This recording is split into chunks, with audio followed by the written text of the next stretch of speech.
Bom dia, pessoal. Hoje nós vamos falar da apostila autorregulada do segundo bimestre.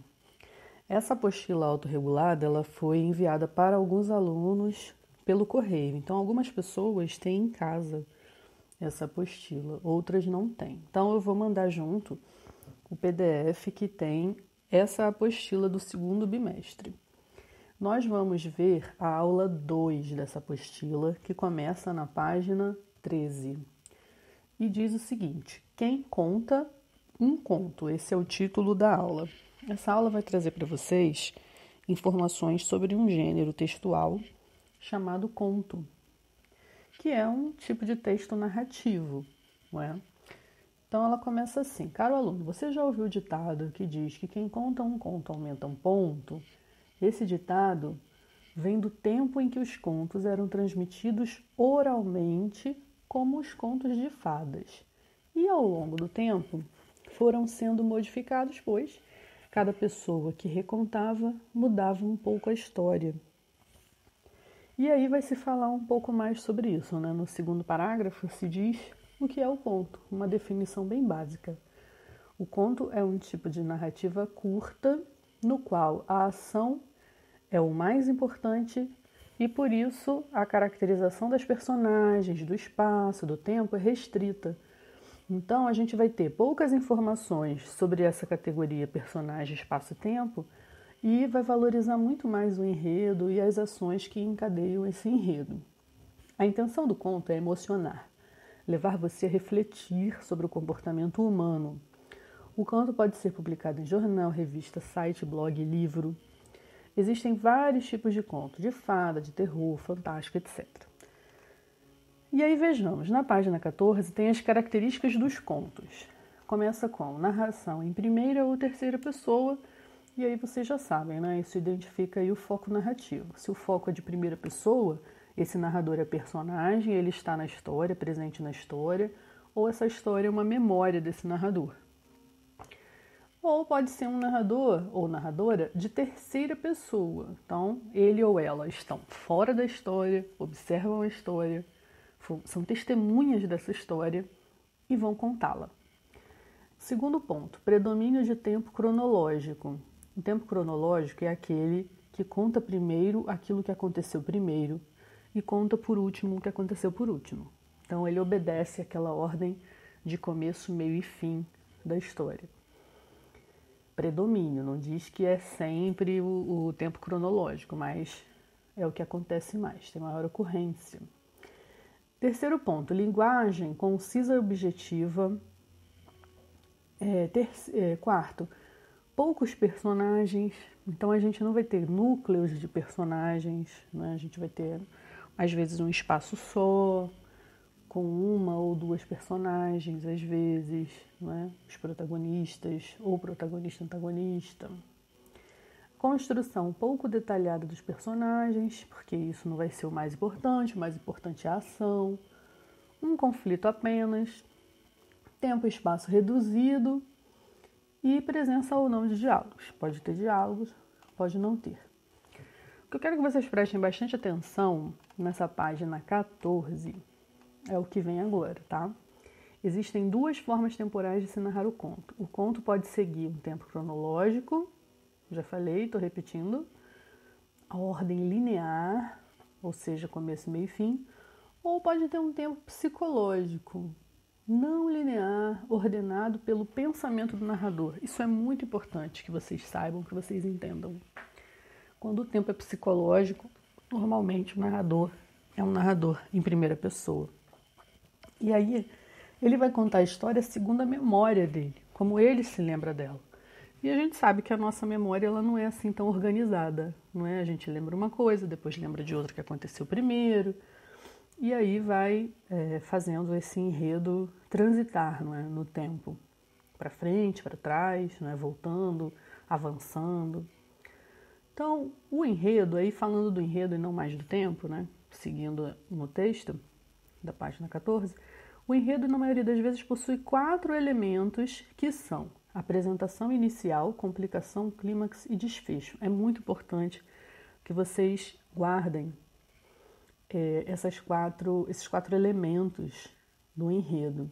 Isso faz parte do assunto principal desse ano, né? Então a gente reservou, né, um tempo aí do segundo semestre para estudar apenas os textos narrativos. E aí, dentro dessa ordem, né, das categorias narrativas, a gente tem um enredo e esse enredo tem 4 elementos. Então a gente precisa lembrar disso. Outra coisa importante a lembrar é que nem todo enredo terá nitidamente esses 4 elementos. Então a gente está estudando o que é básico no texto narrativo e no enredo.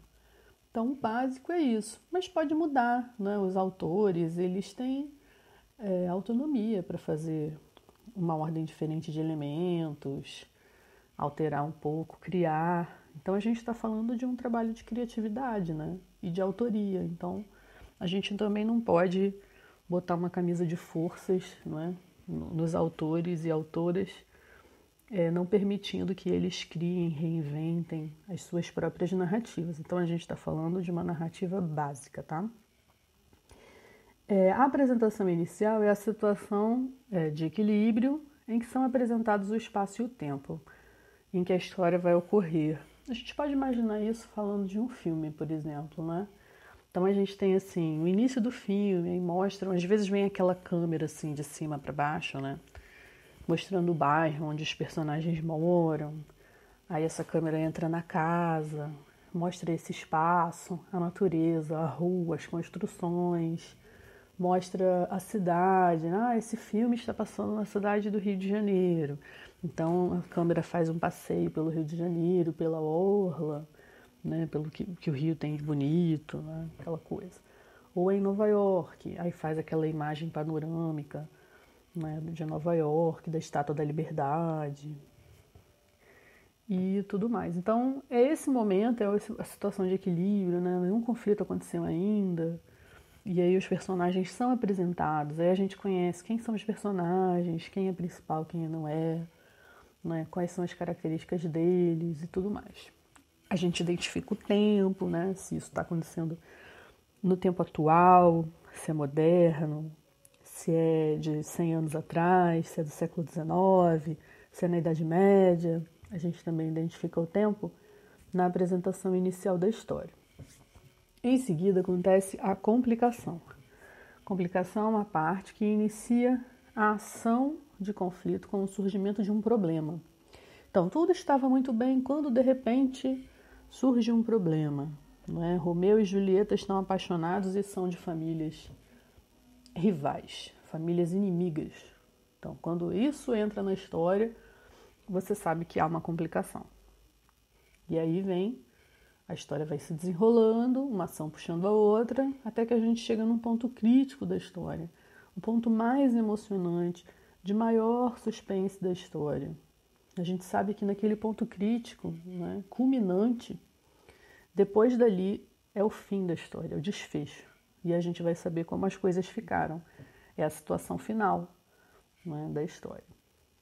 Conseguimos identificar mais facilmente os elementos do enredo aplicando-os ao exemplo do conto O Polegar, de Charles Perrault.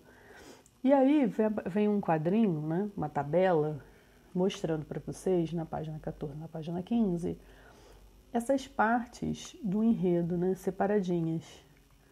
E aí vocês podem ler mais tarde. Em seguida aparecem aí definições de tipos de conto, que o conto pode ser fantástico ou de fadas, pode ser de terror, pode ser de humor. E aí dentro das tabelas também uma explicação. Em seguida, na página 16 e na página 17, vocês têm um pequeno exercício, né, de um conto. Um conto até bastante curto, né? Um conto fantástico ou de terror, não sei. Vocês precisam ver aí. Vocês vão ler esse conto. O conto se chama As Flores da Morte. Vocês vão ler esse conto e vão responder as questões que aparecem em seguida. Quem são os personagens do conto? Vejam que são questões muito simples, né? Vocês vão ler e vão identificar facilmente quem são as personagens. Então você tem que identificar protagonista, antagonista, quem são personagens secundários, né? Ficarem atentos a isso, né? É um personagem pequeno, mas ele é personagem também, tem que contar com ele ou com ela. Aí na letra B, qual é o conflito presente, ou seja, qual é a situação problemática que esse conto apresenta? Depois, na letra C, em que parágrafo vemos o clímax da história? Ou seja, em qual dos parágrafos acontece aquele ponto culminante da história, de maior emoção da história? Aí na letra D, esse conto é de que tipo? E aí você pode conferir lá na tabelinha, se tiver dúvidas, e dizer aí. Tabelinha que tem nas páginas anteriores. Na letra E, o desfecho foi o que você esperava? Por quê? Então essa resposta é bastante pessoal, não é? Você vai dizer aí quais eram as suas expectativas com esse conto, quando você começou a ler. Quais são as suas impressões sobre essa história? Então, mais uma resposta aí, que seja uma resposta pessoal. Você vai dizer aí a sua opinião a partir da sua leitura, né? Identificando os elementos do enredo. Então, a partir daí, desses elementos, do que você leu, entendeu do enredo, o que ficou para você de impressão dessa história? E aí vem a sua opinião. A letra G diz, no segundo parágrafo do conto, aparece justamente a complicação da história. Explique com suas palavras o que se complica na história e se o desfecho foi positivo ou negativo. Vejam, vocês vão responder a duas coisas. Primeiro, explicar qual é a complicação da história. Qual foi o problema, a situação problemática, né, que fez esse enredo avançar. E depois, se o desfecho da história, diante disso, né, dessa complicação, desse problemão, como que esse problema se resolveu? Isso foi uma coisa positiva ou foi uma coisa negativa? Né? E aí você vai dizer e vai explicar o porquê, não é? Se foi positivo, na sua opinião, o desfecho, por quê? Se foi uma coisa negativa para você, por que você considera negativo? Então é isso, espero que vocês gostem, né, desse conto. Na semana que vem eu trago mais um conto para vocês e a gente comenta. Eu faço a correção desses exercícios com vocês na semana que vem também. Então é isso, obrigada pela atenção. Tenham uma ótima sexta-feira, um bom fim de semana. Continuem aí com a rotina de vocês, se cuidando bastante, cuidando da saúde, ajudando em casa, cuidando da família de vocês, se protegendo. E até semana que vem. Beijos!